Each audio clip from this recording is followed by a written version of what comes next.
In the decade of the 70s, the NBA was in a dark purgatory type place, with plenty of problems such as viewership, financially, and off the court with racism and so-called fun activities. Despite all the difficulties, there were still some great talented stars that made sure that the dim light in the league shined bright.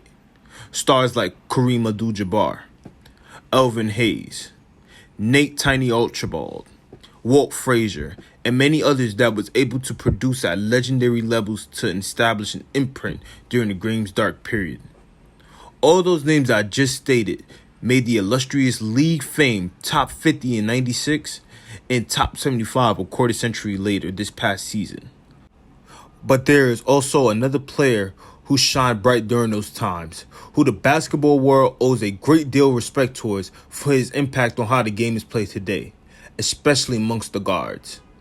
When you talk about creativity, imagination, flashiness, flair, flamboyance, and pure artistry during a time where being a possession of those adjectives in the game was shamed upon, if you want to know the true meaning of an individual being ahead of their time or generation, this legendary icon was a prime example of just that. Ladies and gentlemen, meet Pete Maravich, the sensational, electrifying, skilled scoring showman of the 1970s, a man who left audiences in awe with his unique skill set. Born to a father who was a former player turned coach, Pete was gifted from day one the moment he touched the ball, as he was born to dazzle a crowd. People marvel at the creative, artistic abilities that he could do with a basketball, but it became extremely polished due to the extreme work ethic he endured at an early age, with the willpower and dedication, determined to be one of, if not the best ever. This got him to be viewed as a basketball android.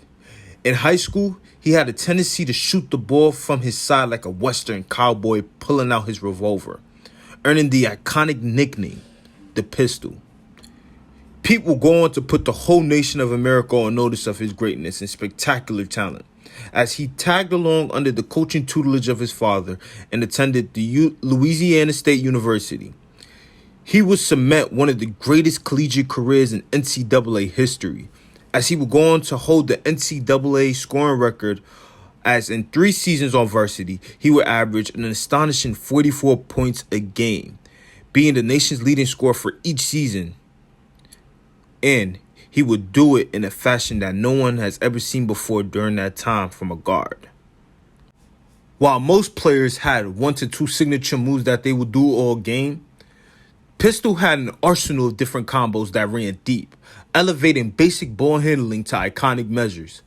Blessed with a smooth shooting stroke and deep range that hasn't been seen before, paired with a passing gift to find teammates in ways that was unimaginable, he was a matchup nightmare in one-on-one situations. It could find his way out of difficult situations with sharp instincts. Because of his spectacular exploits, the Atlanta Hawks selected him with the 3rd overall pick in the 1970 collegiate draft, where he will be an immediate offensive threat, as he averaged 23 points a game as a rookie. By his 3rd season, he will officially establish himself as an all-world star, as he will make his first ever All-Star and All-NBA, averaging 26 points and 7 assists. But by his 4th season, the Hawks were on the decline, as despite him averaging nearly 28 points a game, the team would not make the postseason for the first time after making it 3 consecutive seasons when he joined the team. In the offseason of 74, he was traded to the newly expanded New Orleans Jazz, where he would put up his best individual seasons, becoming a superstar in the making and one of the best in the world. From 74 to 79, he will average 26 a game with 6 assists, being a constant offensive threat and an isolation nightmare of a matchup for opposing teams and their best perimeter defenders, who can explode for epic high-scoring performances. His masterpiece, his best of the elite, was the 76-77 season, as he would lead the league in scoring with 31 points a game, scoring 40-plus in 13 games, which was the 2nd highest by a guard in history at that time, and 50-plus in 4 games, which was the highest by any guard in history at that time. Within that season, he would put up one of the greatest individual performances in the history of the sport. He would drain 68 points against my co-host, beloved New York Knicks, shooting 60% from the field, scoring 17 in the first and third quarters and 14 in the second quarter, and finishing off with 20 in the finale, making it the highest scoring performance by any guard at that time, as the feat was only accomplished by two Hall of Fame talents, in Elgin Baylor and Wilt Chamberlain. He would go on to make the All-Star team and his second consecutive All-NBA first team. Despite of all the individual greatness, feats, and overall impact for the sport that he has paved the way for in the basketball world with his all-world pioneering talent, Pistol Pete has gone relatively unknown and shamefully overlooked to majority in the basketball world, as most don't even know who he is and of his greatness for the sport. And if I'm being honest, like probably many of my age, if it wasn't for the 2K series, I would even know myself who he is and what he has done. Why is that? Well, with the knowledge that I know of this man since learning about him, I think I can conclude reasons to why. In the face of all his individual greatness and once-in-a-generation type talent, it never resulted in team success. The Hawks made the postseason 3 times for Maravich as one of their lead guards, but they never made it out the first round and couldn't get better from that point. And due to the Jazz being a new franchise at the time, they were never able to gain the right talent to put around him to compete, as the team never made the postseason at all during the years with him on the team. And his prime was extremely short due to lower body injuries that started to occur for Maravich that zapped away his strengths to perform at a high level, as with the technology during those times, he could not fully recover from it.